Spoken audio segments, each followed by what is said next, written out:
Hi guys, thanks for watching.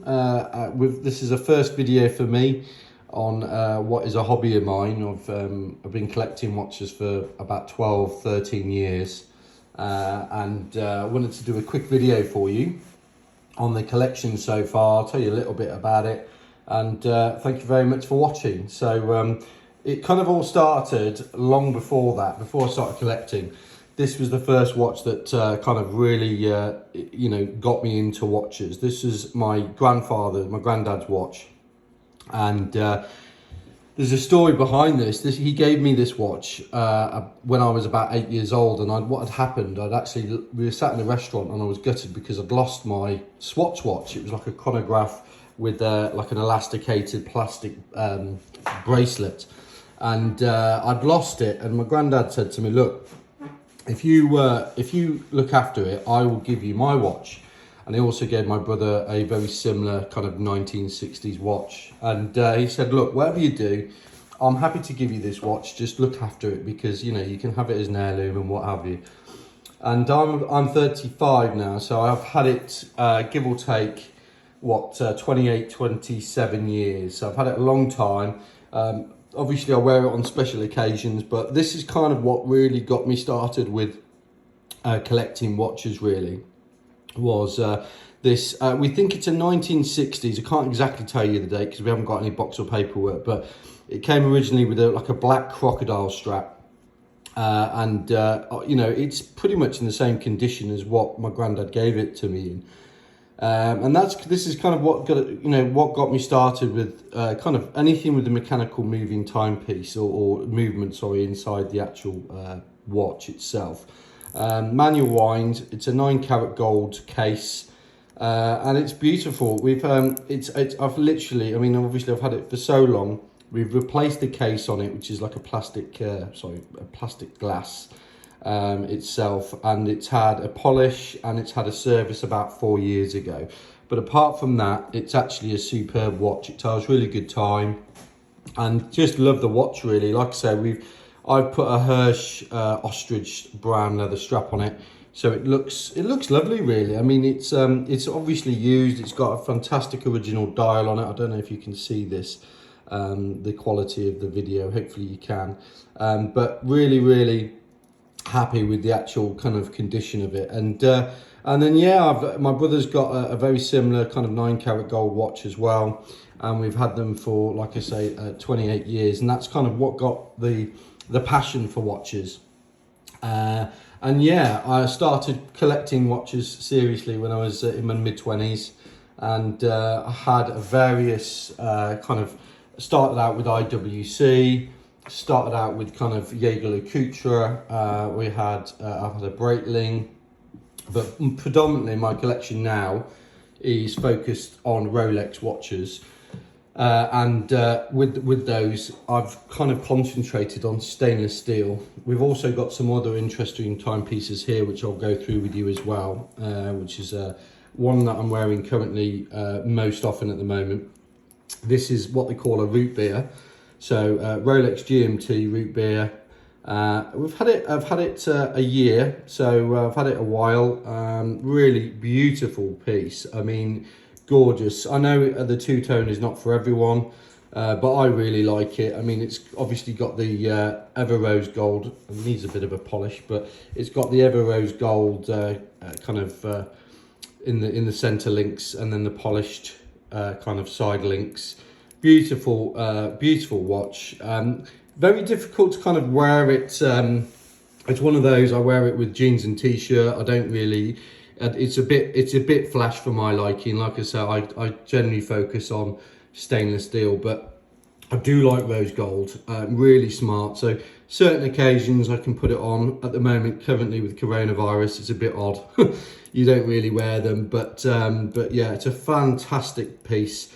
Bought it from my authorised dealer in the West Midlands. I don't think I can say who it is on YouTube, but yeah, really happy with this watch. Just a gorgeous piece. So yeah, I bought this brand new, and just a like I say, really nice to wear. Got a great weight to it, and obviously the kind of bi-directional kind of bezel. And I have done some research on the GMTs that apparently the root beer, the only imperfection with it is the actual the top of the bezel is actually just off center, which is interesting for something that costs quite a lot of money. But beautiful. It's very difficult to tell in this light, but it's an immaculate watch. Obviously, it just shows all the scratches, but no, very happy with it. And at the moment, kind of a daily wearer. But yeah, really love that watch. And I've also collected over the years, and I've had 3 or 4 watches, but I tend to trade them, but hopefully I'm going to keep this one. This is a Zenith Chronomaster. So this is a beautiful 18 karat gold, rose gold watch. Really stunning, watch timepiece. And although I do collect watches, I have to say that the Zenith is, as a brand, one of the kind of soft spots for me. They are just so well made watches. They're kind of one of the oldest watch houses or kind of watch manufacturers in the world. 1860s kind of started out, and just make some beautiful watches. This is just very hard to tell on a video, but the way it's made, the weight of it for a start, because it's obviously rose gold. It's got like a vulcanized rubber kind of back of the strap, but it's on a brown alligator leather strap. And just a stunning watch. It's got a silver kind of dial to it with a blue anthracite and kind of silver sub dials, and really lovely to wear on the wrist. It's a 42 mil, so large watch. I don't really like anything above 42 mil, if I'm honest. It's a bit, they can get a bit big, but it's a nice size watch. I bought this online on something called a company called Watches of Switzerland. I'm sure we all know them.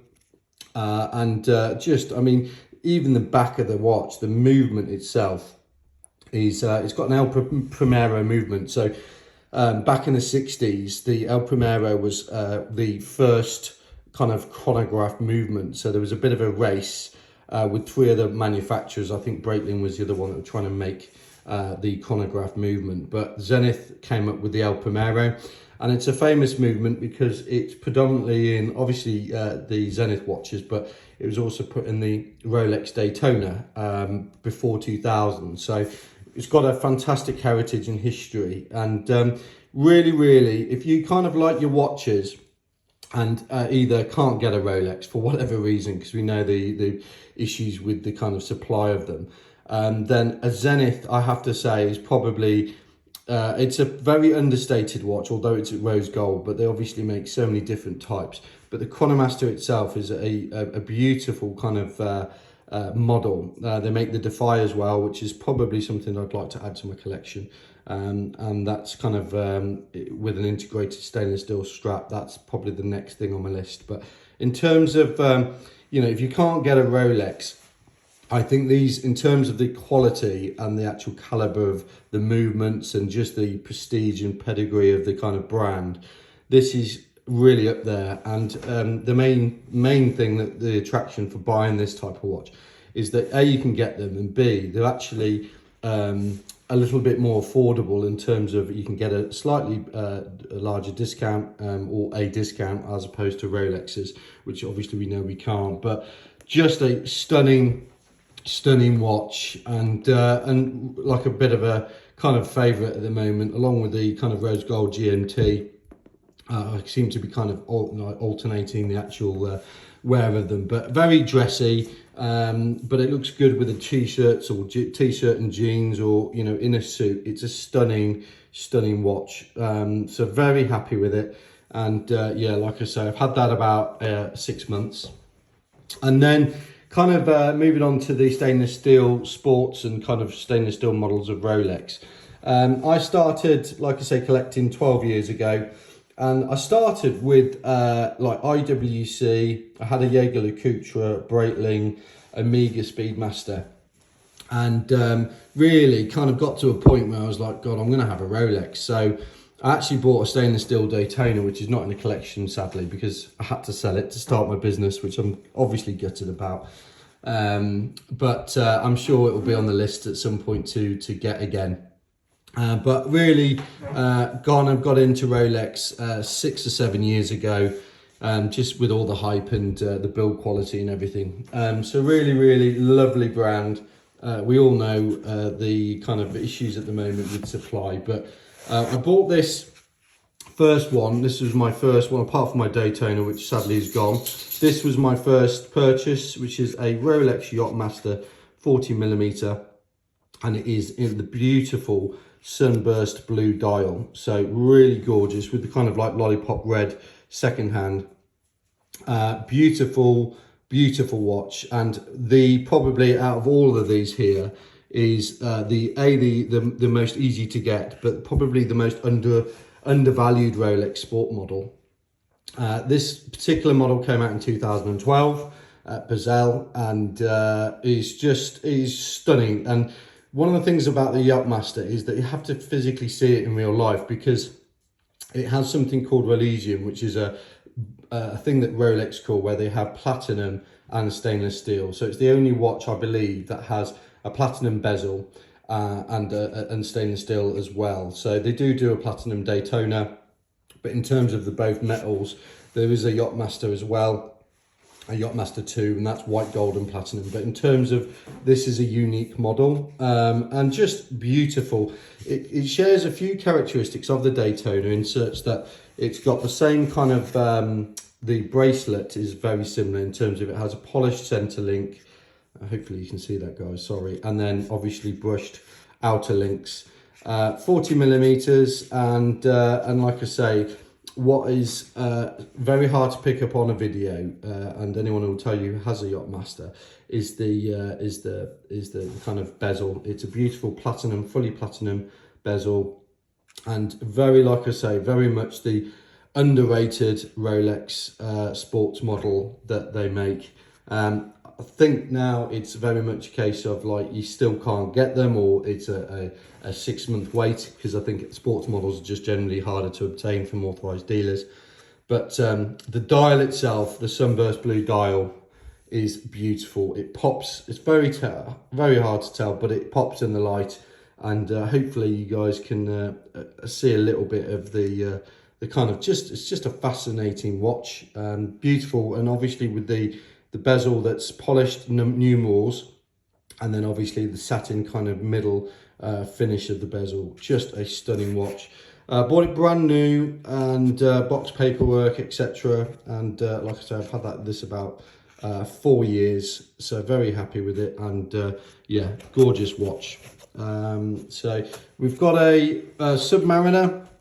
This is there is now a 41mm, but this is a 40mm Submariner, and it's basically, they call it the Sub. There is a Sub date as well, but to be honest with you, with the collection, I like to have some dates and some non-dates, mainly because it's just hassle to do the dates. But yeah, really nice watch. This should be the daily wearer, but I tend not to use this because there's such a kind of like array of kind of different watches.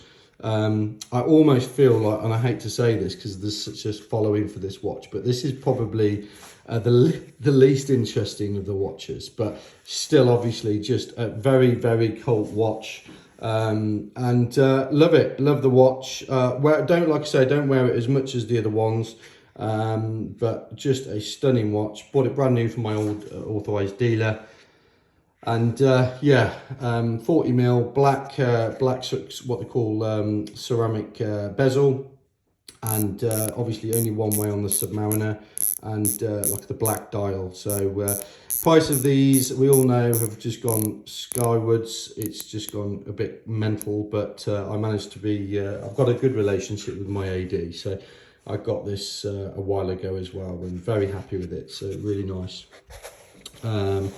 Got a Datejust. This is a what they call a Datejust 2. So this was made from 2010, I think, to 2015, and it's a 41mm stainless steel watch. The reason I bought this, and the reason I wanted this compared to any other dial, is I actually love blue dials. Hopefully you can see that in the Milgauss and the Yachtmaster, but very, very beautiful. This is what they call the kind of blue dial. They did two. They did the Azuro blue, and then they did this dial as well. So stunning 41 mil watch. It's got obviously the white gold bezel to it, or the fluted bezel to it.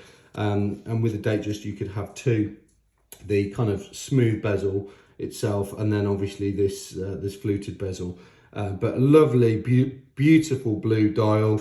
Lovely to wear. This is pretty much the, if I wear, this is probably out of all of them, the one that I wear the most.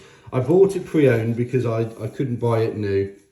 And this is a 2015 model, and I've had it, like I say, a while. And just a stunning watch, beautiful. And it's something that you can wear in a suit, jeans and t-shirt. I think that's one of the things about the Rolex branding, you know, mainly is that you can wear it on any occasion. So box paperwork, like I said, but I didn't buy this new. I bought it pre-owned. It was in phenomenal condition, and again, tough to tell on this video, but the only real sign of wear was it looked like it had a light polish, and only sign of wear is on the actual clasp itself. But really beautiful watch to wear on the wrist. I'll just put it on for you. But really nice weight to it, and just a lovely size, 41 mil, just a great size for the Datejust, or the Datejust 2. So really beautiful watch. I suppose they all are, but yeah, this seems to be the one that I wear the most. I think it's probably because I bought it used. But I do wear them all, you know, I share the kind of wrist time with all of them, so they don't just get set, they do not sit in the box. So need to make that clear, just in case there's anyone there saying we don't use them. They are used. Bought this a couple of years ago. This is an Explorer 2 polar dial, and really lovely watch. Again, this is a watch now that is, I think, going to have some following. It's always had following, because obviously they made the Explorer in 1953, and then this came out kind of 80s, I believe, the first Explorer 2, and I think it's Steve McQueen that wore it. And they obviously, this came out, I believe, around 2010 or 2012, which was then increased in size to 42 mil. They did it in two dials, black and what they call a polar white, and it's a kind of brushed stainless steel, so it's a proper Rolex sports watch. Really nice feature with it is that it's got a polished kind of outer link, so everything on the outside is polished, but everything in the that you see on the watch as you look at it is brushed. So gorgeous watch. Obviously the bezel is not movable, so it's effectively a GMT movement, very similar to the Rolex GMT, but obviously fantastic watch for your explorer kind of you know, person out there that you know, wanted if you can't buy a GMT, or if you couldn't buy a sub, this is a phenomenal kind of alternative, and really nice on the wrist. Let's put it on. Really beautiful on the wrist in terms of how it wears. Sits really well as well. Obviously larger. This is the largest of all the Rolexes. It's the same size as a Sky Dweller, so 42 mil. And apart from the Yachtmaster 2, which is 44, this is kind of the largest of the sports models.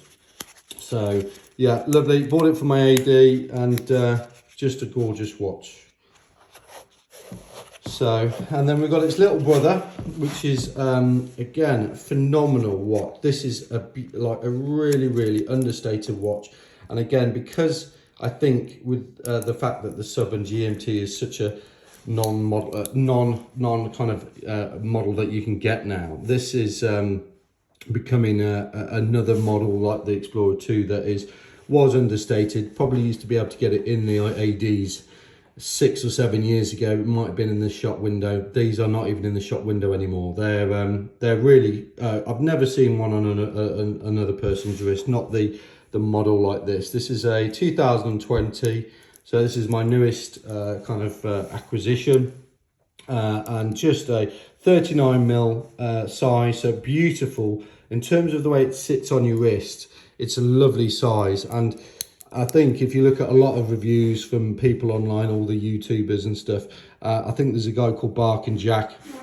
He's got quite an interesting video and YouTube channel, and this is his favorite watch. He will never sell this watch, and I don't think I will either. It is a phenomenal watch, and again, another Rolex that you can wear with a suit, jeans and t-shirt, and probably out of all of them, the most basic in terms of the look, if you can call it that, but super beautiful the way it's been made, and the fact that it's got a polished kind of smooth bezel, brushed links, so we know it's a sports watch, and obviously you've got your Rolex clasp as well. So just a phenomenal piece, and one of my newest acquisitions, so we're very happy with that. And yeah, just a nice piece for the collection. Started collecting, like I say, Rolexes 5 or 6 years ago, and really wanted to concentrate on A, stainless steel, but B, the actual dials. I just didn't want everything to be all black. I wanted it to have a little bit of a kind of contrasting colour. So the Sunburst Blue Yachtmaster, obviously black sub, blue Datejust, the Explorer 2, and then this is probably my favourite watch. It is absolutely gorgeous. I've never seen this on in the wild, basically. I've never seen another person have this watch. Now this is a Rolex Milgauss and what they call Z Blue.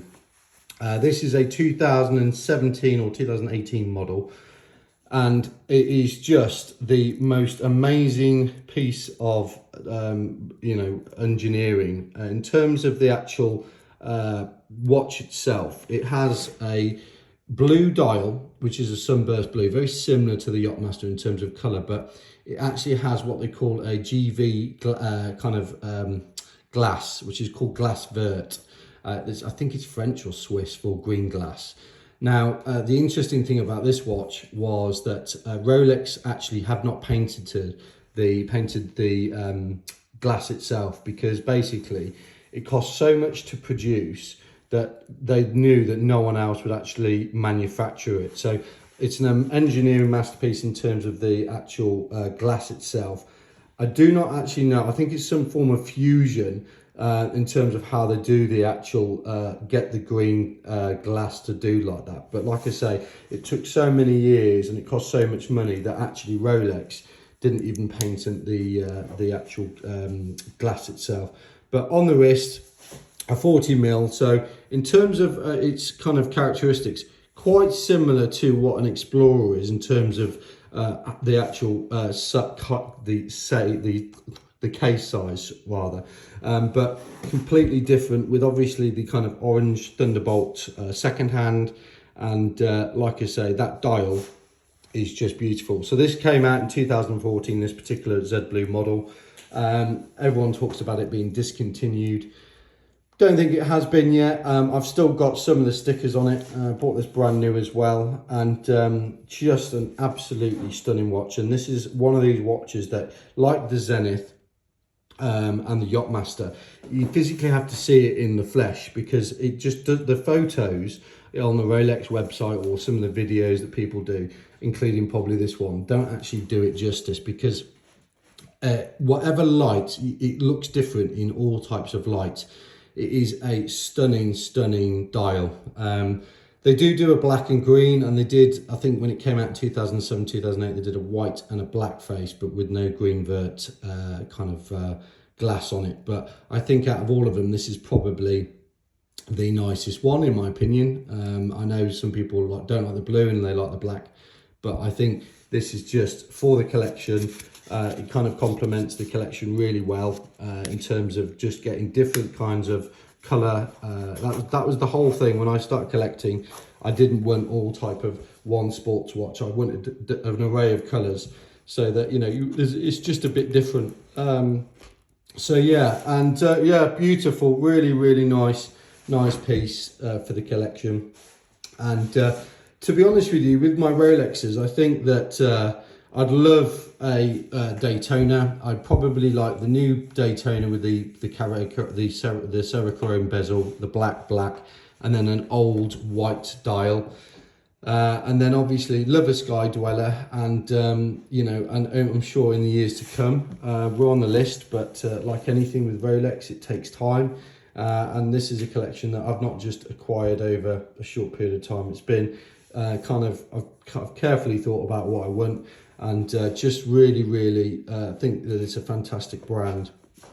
And yeah, really kind of happy with the kind of collection. Really, it's a beautiful collection, and like I say, it's a privilege to kind of own these watches. I know there's plenty of people out there going, it's too many for one person, but it's the only hobby I have. So yeah, don't make any kind of apologies for that. It's a real passion of mine. And I think moving forward, like I said, love a Daytona, possibly a Sky Dweller if I can get one. But I think also this is probably, in terms of brand and not Rolex, Zenith is really a brand, guys, that is one to watch. The guy that is the CEO now is Jean-Claude Beaver. He's a really interesting guy. Started up with he started up with Blank Pain. He kind of brought Blank Pain back, reignited that brand, and then is now kind of a main controller for LMVH, which is a luxury goods brand that owns Zenith, Tag Heuer and Hublot. But I think in terms of like value for money and just the premium kind of quality that you get, that is quite similar to Rolex. They are a different brand, but I think certainly it is one to watch. And if you can buy something like this or stainless steel Chronomaster, I mean, they've been making these watches since the 60s. You know, they're not going anywhere. The design's pretty much been the same, very much like the Submariner. It's a kind of cult watch, really. So if you can get one, buy one, because I think eventually this will be a brand, maybe not like Rolex in terms of like where the supply is, but certainly if you're a watch fan, that is, in terms of the quality of the caliber and prestige of a brand, that is definitely up there. But yeah, hopefully going to add a few more to my collection. But quick video for you today, or not so quick video. Thank you very much for watching, and I'll update with a new video if there's any new additions, and I'll probably do individual kind of reviews on each watch. But for now, that's the collection, and thanks for watching.